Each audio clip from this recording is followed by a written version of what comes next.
আসসালামু আলাইকুম আরহামতুল্লাহ। আলহামদুলিল্লাহি রব্বিল আলামিন আসসালাতু ওয়াসসালামু আলা সাইয়্যিদিল মুরসালিন ওয়া আলা আলিহি ওয়া সাহবিহি আজমাইন। ফাআউযু বিল্লাহি মিনাশ শাইতানির রাজীম। বিসমিল্লাহির রহমানির রহিম। ইয়া আইয়ুহাল্লাযীনা আমানু কুতিবা আলাইকুমুস সিয়ামু কামা কুতিবা আলাল্লাযীনা মিন ক্বাবলিকুম লাআল্লাকুম তাত্তাকুন। সম্মানিত দর্শক শ্রোতা, আমরা সকলেই অবগত আছি যে মাহে রমজান আমাদের দ্বার প্রান্তে, আর মাত্র কয়েকটি দিন বাদেই আমরা রমজান মাস পেয়ে যাব ইনশাআল্লাহ তাআলা। সুতরাং এই রমজানকে সামনে নিয়েই আমার আজকের উপস্থাপনা। প্রথমেই আসুন, রমাদান বা রমজান এই শব্দটির উৎপত্তি কোত্থেকে হলো। আরবি শব্দ রমাদান, এই শব্দটি এসেছে রমদুন মাসদার থেকে, যার অর্থ হলো পুড়িয়ে ফেলা। আর রমজান মাসে মুসলমানেরা রোজা রাখে। রোজা রাখার কারণে আমাদের যে পিছনের গুনাহগুলি আছে, এই গুনাহগুলি রমজান মাসে রোজা রাখার কারণে পুড়িয়ে ফেলা হয়। এ কারণেই মুসলমানরা রোজা রাখার কারণে যেদিন ফয়সালা হবে কে জান্নাতে যাবে আর কে জাহান্নামে যাবে, এই জাহান্নাম থেকে মুক্তির কারণেই এই মাসটির নাম রাখা হয়েছে রমাদান। এই কারণেই আল্লাহ তাআলা পবিত্র কোরআন শরীফের সূরাতুল বাকারা এর 183 নম্বর আয়াতে স্পষ্ট বলে দিয়েছেন, ইয়া আইয়ুহাল্লাযীনা আমানু, হে মুমিনগণ, কুতিবা আলাইকুমুস সিয়ামু কামা কুতিবা আলাল্লাযীনা মিন ক্বাবলিকুম লাআল্লাকুম তাত্তাকুন। তোমাদের উপরে রোজা ফরজ করা হলো বা ফরজ করা হয়েছে, যেমন ফরজ করা হয়েছিল পূর্ববর্তী নবীগণের উম্মতদের উপর, যাতে করে তোমরা মুত্তাকি হতে পারো, অথবা আশা করা যায় যে তোমরা মুত্তাকি হতে পারবে। আমরা এই আয়াতের শেষে যে বাক্যটি আল্লাহ তাআলা ব্যবহার করেছেন আমাদের জন্যে, মূলত এই আয়াতের উপরেই কয়েকটি কথা বলে আমি রমজান মাসের শেষের দিকে চলে যাব ইনশাআল্লাহ। এই আয়াতের শেষের দিকে বলা হয়েছে যে আশা করা যায় তোমরা তাকওয়া অর্জন করতে পারবে বা মুত্তাকি হতে পারবে। রমজানের মূল শিক্ষাই হলো তাকওয়া। এখন আসুন আমরা জেনে নেই তাকওয়া বলতে কি বুঝি বা তাকওয়া কাকে বলা হয়। তাকওয়ার সংজ্ঞাটা হচ্ছে আল্লাহর আদেশ মানা এবং আল্লাহর নিষেধ, অর্থাৎ যে কাজটি আল্লাহ করতে আমাদেরকে নিষেধ করেছেন সেই কাজ থেকে বিরত থাকা, এটাই হচ্ছে তাকওয়ার সংজ্ঞা। অর্থাৎ আল্লাহর আদেশ মান্য করা এবং আল্লাহর নিষেধগুলি, যে কাজগুলি করতে নিষেধ করেছেন সেই কাজগুলি বর্জন করা, একেই বলা হয় তাকওয়া। কিন্তু আমাদের সমাজে দেখা যায় এমন অনেক ব্যক্তি আছেন, তাদের মাথায় টুপি, তাদের শরীরে যে বস্ত্রটি, যেটা লম্বা জামা বা জুব্বা, এরপরে হাতে তাসবিহ, এরপরে মাথায় পাগড়ি, এরকম অনেক ব্যক্তি বা অনেক লোক আমাদের দেশে পাওয়া যায়, যারা এই বেশভূষা এটাকেই তারা তাকওয়া মনে করে। অথচ আমাদের সমাজের এমন অনেক ফরজ এবং ওয়াজিব কাজ রয়ে গেছে যেগুলিকে তারা কখনোই পালন করে না। যেমন ধরুন, পর্দা, সুদ, ঘুষ, সৎ কাজে আদেশ, অসৎ কাজ থেকে নিষেধ, এই কাজগুলি আমরা মোটেই করি না।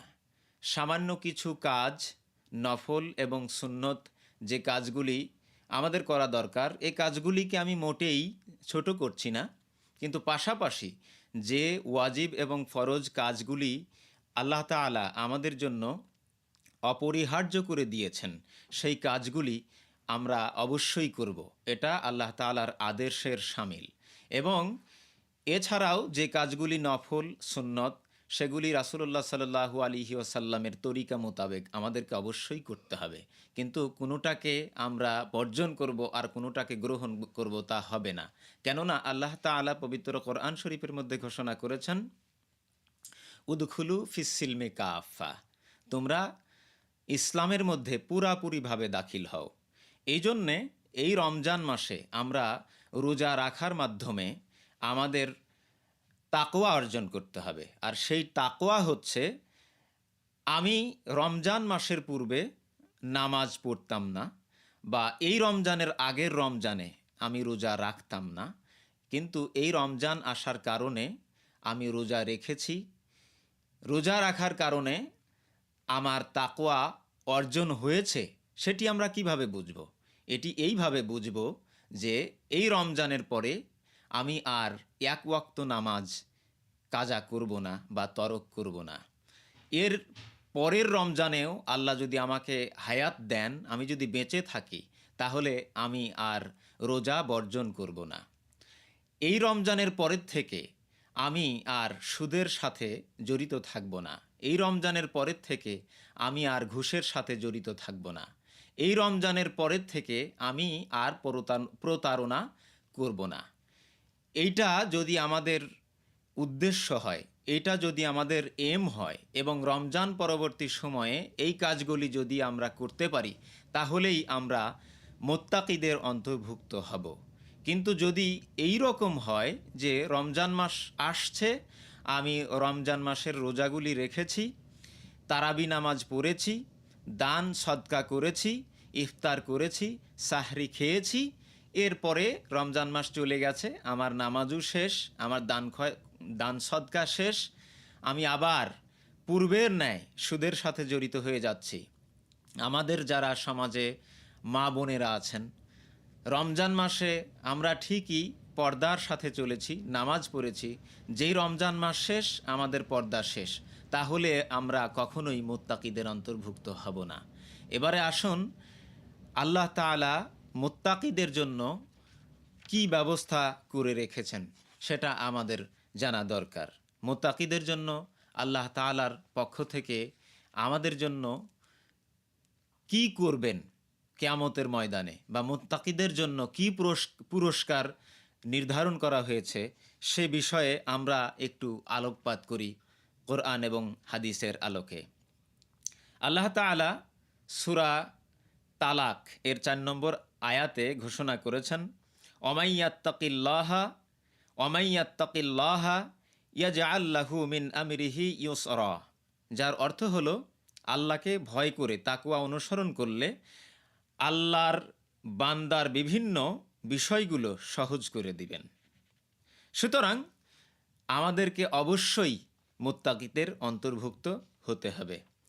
আল্লাহ তাআলা পবিত্র কোরআন শরীফের সূরা নিসার 131 নম্বর আয়াতে ঘোষণা করেছেন, ওয়ালাকাদ ওয়াসাইনাল্লাযীনা উতুল কিতাবা মিন ক্বাবলিকুম ওয়া ইয়্যাকুম আনিত্তাকুল্লাহ, আমি তোমাদের পূর্বের আহলে কিতাবদের এই উপদেশ দিয়েছিলাম, আর এখন তোমাদেরকে উপদেশ দিতেছি যে তাকওয়া অবলম্বন করো।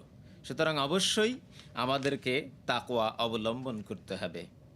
আমি বেশি উদাহরণ দেব না, আরও 2-1টি উদাহরণ দিয়েই আমি রমজানের ফজিলত নিয়ে কিছু আলোচনা করব ইনশাআল্লাহ।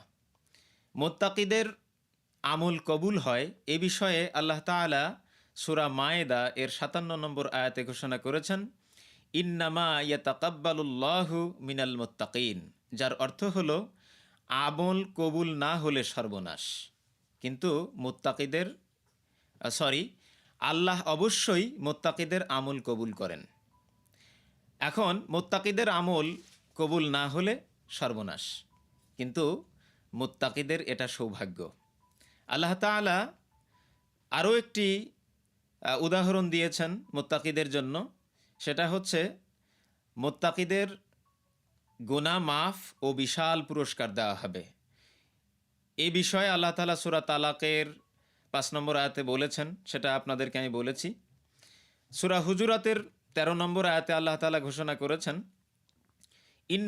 ইন্না আকরামাকুম ইনদাল্লাহি আতকাকুম। এই আয়াতটি সকলের কাছেই খুবই প্রসিদ্ধ একটি আয়াত। এর অর্থ হচ্ছে, তোমাদের মধ্যে সেই ব্যক্তি আল্লাহর কাছে সর্বাধিক সম্মানিত যে অধিকতর তাকওয়ার অনুসারী। এই হলো সংক্ষেপে মুত্তাকিদের জন্য আল্লাহ তাআলার পক্ষ থেকে ঘোষণা। এবারে আসুন আমরা রমজান মাসের ফজিলত নিয়ে আলোচনা করি। রমজান মাসের ফজিলত এজন্যে যে রমজান মাসেই আল্লাহ তাআলা পবিত্র কোরআন শরীফ নাজিল করেছিলেন। আমরা সকলেই এই আয়াতটি জানি, শাহরু রমাদান আল্লাযী উনজিলা ফীহিল কোরআন। কোরআন শরীফ রমজান মাসে নাজিল করা হয়েছে। এই কারণে কোরআন নাজিলের কারণেই রমজান মাসের গুরুত্ব এবং ফজিলত।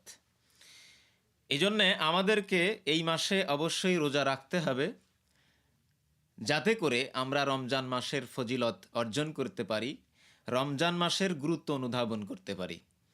পবিত্র হাদিস শরীফে রাসূলুল্লাহ সাল্লাল্লাহু আলাইহি ওয়াসাল্লামের একটি হাদিস আছে, যে হাদিসটি আমরা ইতোপূর্বে অনেকবার শুনেছি, তারপরেও আমি আপনাদের জন্য আবার উদ্ধৃত করি। হযরত কাব রাদিয়াল্লাহু তাআলা আনহু থেকে বর্ণিত, কোনো একদিন রাসূলুল্লাহ সাল্লাল্লাহু আলাইহি ওয়াসাল্লাম মসজিদের মিম্বরের প্রথম সিঁড়িতে পা রাখলেন এবং বললেন আমিন। এরপরে দ্বিতীয় সিঁড়িতে পা রাখলেন এবং বললেন আমিন। তৃতীয় সিঁড়িতে পা রাখলেন, এবারও তিনি বললেন আমিন। যখন তিনি তার এই আমিন বলা শেষ করেছেন, তখন সাহাবায়ে আজমাইন রাদিয়াল্লাহু তাআলা আনহুমদের পক্ষ থেকে তাকে প্রশ্ন করা হলো, ইয়া রাসূলুল্লাহ সাল্লাল্লাহু আলাইহি ওয়াসাল্লাম, আমরা ইতোপূর্বে আপনাকে অনেকবার এই মিম্বারে পা রাখতে দেখেছি এবং বিভিন্ন বিষয়ে আমাদেরকে দিক নির্দেশনা দিয়েছেন, কিন্তু এইভাবে আমরা কখনোই শুনিনি আপনি যেভাবে এখন আমিন বললেন।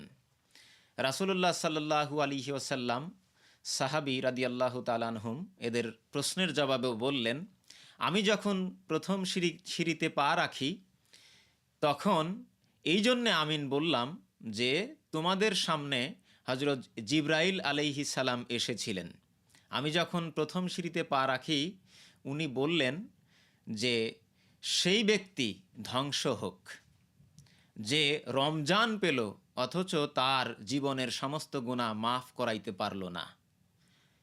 যখন ফেরেশতা জিবরাইল আলাইহিস সালাম এই কথা বললেন, তখন আমি বললাম আমিন।